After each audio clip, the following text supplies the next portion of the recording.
Bon, toujours en parlant de la parole de Dieu, vous savez, les gens regardent à l'apparence même à l'église, vous savez. Même quelqu'un qui parle avec sagesse, il va regarder, bon, il est pauvre, il sera méprisé, il sera pas écouté, vous savez. Dans Proverbe 14:20, le pauvre est odieux, même à ses amis, même à ses amis. Et vous savez, j'ai bien vu de la considération pour des frères qui étaient assez aisés. Vous savez, peut-être qu'il le caressait un peu dans le sens du poil, dans le sens où c'est très utile pour la quête du dimanche, vous savez. Donc, j'ai vu des différences, et vous avez dû certainement le voir, des différences de considération entre le frère qui était aisé et le frère qui était riche. On pouvait voir aussi qu'à la fin du culte, le frère riche partait avec sa Range Rover, superbe bagnole, jante en alliage, etc. Et le frère, ben, l'autre, il se dirigeait vers l'arrêt du car, avec l'arrêt du bus. Donc il y a des choses qui collent pas trop là-dedans. Mais enfin, voilà. La richesse, dans Proverbe 14:4, procure un grand nombre d'amis. Et le problème, c'est que ces choses-là se reproduisent dans les églises qui ne sont pas bien fondées, qui ne pratiquent pas la parole. Voyez. Mais le pauvre est séparé même de son ami. Voyez.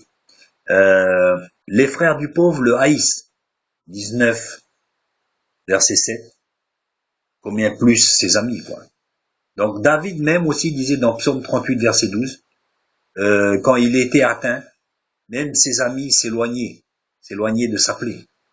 C'est vrai que regardez Job aussi pareil.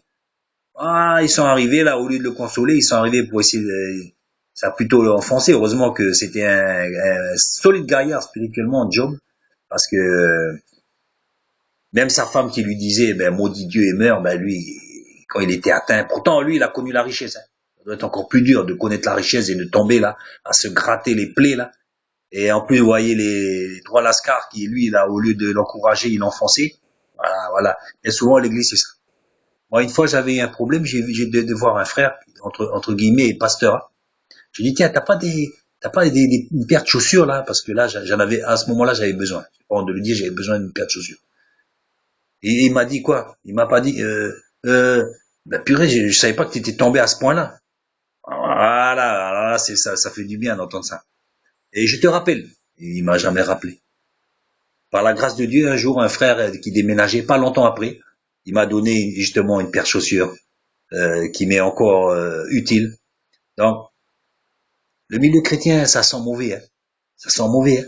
C'est pour ça que je redis, bon, mais souvent dans les vidéos, vous savez, l'église, c'est quoi? C'est une bande de malades, hein. Une bande de malades, hein. Hein. Donc, ne, normalement, on est là. Regardez dans les actes des apôtres, on a des problèmes, ils se partageaient les uns les autres, de sorte qu'il n'y avait pas de riches, de pauvres, et de blablabla. Vous connaissez tout ça.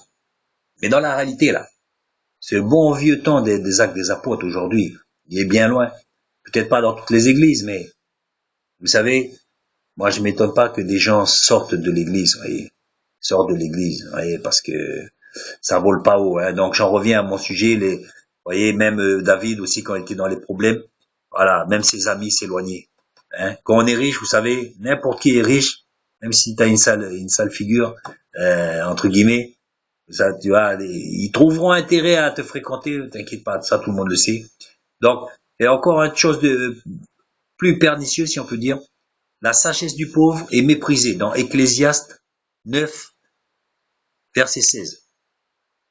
Or, Dieu lui dit que celui qui se moque du pauvre se moque de celui qui l'a fait, hein. Jésus a dit, vous avez toujours les pauvres avec vous. Donc, notre but, c'est ça, hein. C'est pas d'aller racler les tiroirs des riches, là, d'essayer de faire la bonne figure, le mec bien, là. Allez voir les pauvres un peu, hein. Allez voir les pauvres, vous avez toujours les pauvres avec vous. C'est notre mission, ça aussi, hein. Donc, s'il y a des gens aisés qui viennent dans l'église, tant mieux, hein. Il faut pas, tout le monde a besoin d'être sauvé, hein. Mais méprisez pas les pauvres, hein. Ne faisons pas comme le monde, parce que nous prétendons chrétiens, mais en fait, nous adoptons des fois les mêmes sentiments et les mêmes attitudes que ceux qui sont dans le monde, hein. Donc, nous, l'église, ça doit être autre chose, hein. C'est pas un club de rencontre, hein. Donc, il y avait une histoire, pour en finir, une histoire vraie qui est mentionnée dans l'Ecclésiaste. Il y avait un homme pauvre un jour, pauvre et sage, dans une ville, qui sauva cette ville. par sa sagesse. On ne sait pas par quel truchement. La sagesse a permis à cet homme de sauver la ville. Mais comme il était pauvre, personne ne s'est souvenu de cet homme. Personne. Parce qu'il était pauvre. Voilà. Donc, les paroles du sage, euh, écouter tranquillement, valent mieux que les cris des insensés. Hein. Mais qui c'est qui va aller voir un pauvre? Bon, parce que tous les pauvres ne sont pas ivrognes ou ne sont pas. Il y a beaucoup de gens qui sont intéressants. Des gens qui sont intéressants, comme cette pauvre vieille veuve là dans le temple qui payait pas de mine et dont on ne remarquait certainement pas la présence. On a beaucoup de choses à apprendre avec des gens qu'on ignore.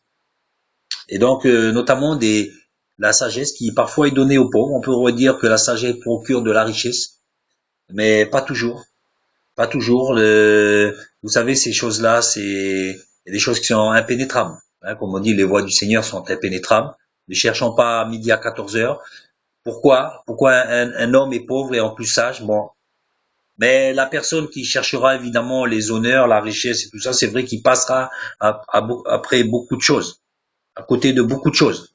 Notamment des gens qui pourraient vous instruire et que de regarder un film, aller voir ces gens-là pour simplement leur témoigner de l'amour, du Christ, de n'importe, d'une présence. Ces gens-là pourront vous enseigner, même des gens qui ne vont pas à l'église, qui auront de la sagesse, on a toujours quelque chose à apprendre de qui que ce soit, chrétien ou païen. Donc, cet homme pauvre a sauvé une ville par sa sagesse, mais on ne s'est pas souvenu de cet homme parce qu'il était pauvre. Voilà encore une vanité, des vanités et poursuites de vent. Qu'est-ce que l'homme? Il s'agite vainement dans ce monde, se croyant être quelqu'un. Et en fait, qui est-il vraiment?